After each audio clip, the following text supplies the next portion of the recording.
Hi everyone, I wanted to share this amazing QHHT session segment with you.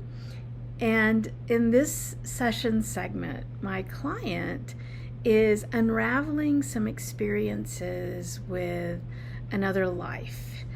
A life many eons ago in our linear time frame. As you guys know, I'm a past life regressionist that doesn't believe in past lives because time is an illusion and all lives are now. But with that complexity, my client had this experience of being my term, not hers, but like a queen of many worlds.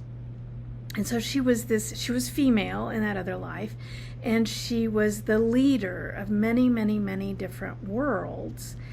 And in these worlds, their life experiences were beautiful and peaceful and fulfilling and just wonderful, right? All of the good stuff.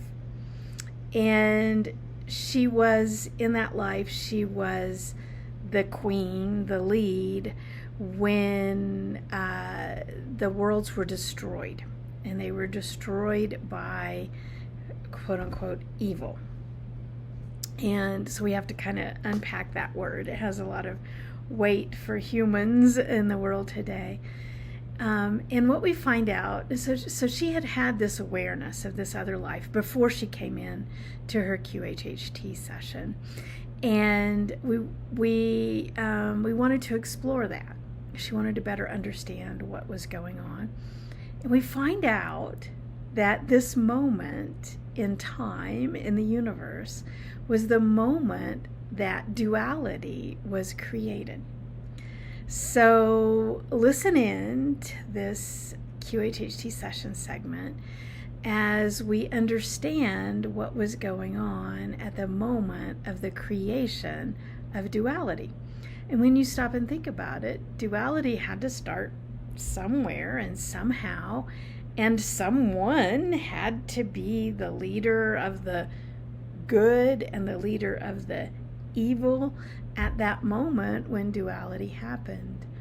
And so my client's soul had this experience, this honor, tragic honor, of being the leader of good when duality was created. Fascinating. So listen in and enjoy. Good. She probably still needs to do a little bit more healing around her heart. What else is going on with her heart? She still has a lot of guilt and blame and pain from previous life. Is that serving her in any way? No, it's not serving her at all, but she just won't let it go. Why? Why won't she let it go? She thinks she deserves it. What's up with that? Why does she think she deserves it?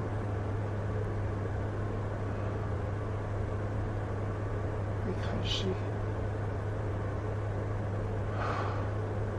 she thinks it's her fault. She thinks what's her fault? It's her fault that all those people died. So many people died. It's her fault. She won't let that go. Oh, I see. Do you mean from the 9 worlds or from somewhere else? The 9 worlds. Yeah. Was it her fault? She can't forgive herself. From your perspective, was it her fault? There's a lot in the body.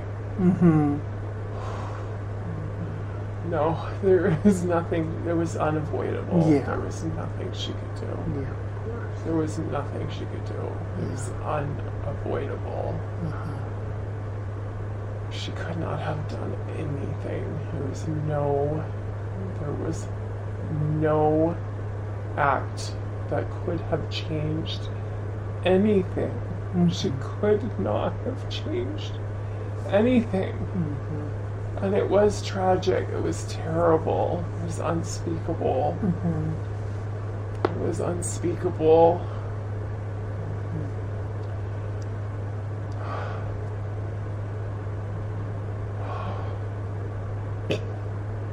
From your perspective, even as unspeakable as it was, from like a really high level, universal perspective, maybe even a source level perspective, was there any point or purpose to the tragedy? It had to happen. It was part of a split. It had to happen. Why? There was a split in reality. Oh. It had to take place. There was a split in duality. It had to come in. It was light and dark. It was like a lightning bolt tearing through the fabric of the universe, and it was part of that split that happened, and things were torn apart. I mean, they were just torn apart, and it was tragic, and it was violent, and it was painful, but it had to happen. It was part of universal expansion and growth and learning that had to happen. There was an expansion that started, and part of what happened in that world was the goodness that was there. It spread so far. It was like an explosion of goodness, of beauty, of light, of love, the deepest love that reverberated, that came through the whole universe because of that split. And so it did serve, and she has to know that from the highest levels of source, that without that, there would have been so much darkness. It would have been darkness without meaning, without love, without the depth of soul that we gain by going through these lessons, and it spread so much into the universe. And it did serve, and that was preserved. It was preserved, and it's still there. That love and that goodness is tangible, and it still serves the universe today, and good things still sprout forth and emerge from that. Nice. So with all you've told me today, then, not only is there no need to feel guilt or shame or blame, it was almost like an honor to be in that place at that time, in that evolution, that expansion. Did I get that right? It just goes so far beyond honor. There was a depth of power that few souls could have sustained and could have served in that role. There was a power in that that few could have held, that she did hold, that she did do from the great source of power that she is connected to.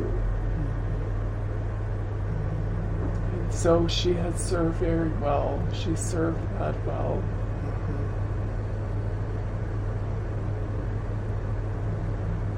Would it be appropriate then to heal and restore the heart now that she knows all of that? She may be healed fully. She may be healed and connect back again with the love and the power that she comes from, that allowed her to commit that task, to commit to that task. She has carried that burden for so long, and she can be healed from that now. Thank you. Please do so. And let me know when that process is complete.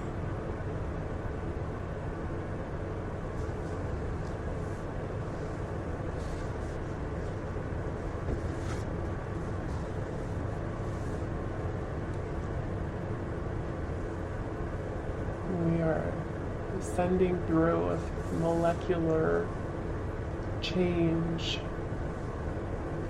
There's a quantum shift at the cellular and subcellular and subcellular level, all the way down through the energetic beings. It goes very, very deep and out very, very far wide. And even with this shift will take place not just for her, but for all those who were also affected and who also helped to create this shift. Thank you. This will help come full circle for all of those who were part of this movement in the universe. This reunification will happen across many, many, many souls now. Many, many beings.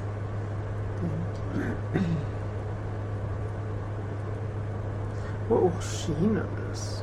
What will it be like for her in her waking moments? She will feel a completeness that she has never known before. She will feel like a circle has closed at last. She will feel at peace at last. Nice.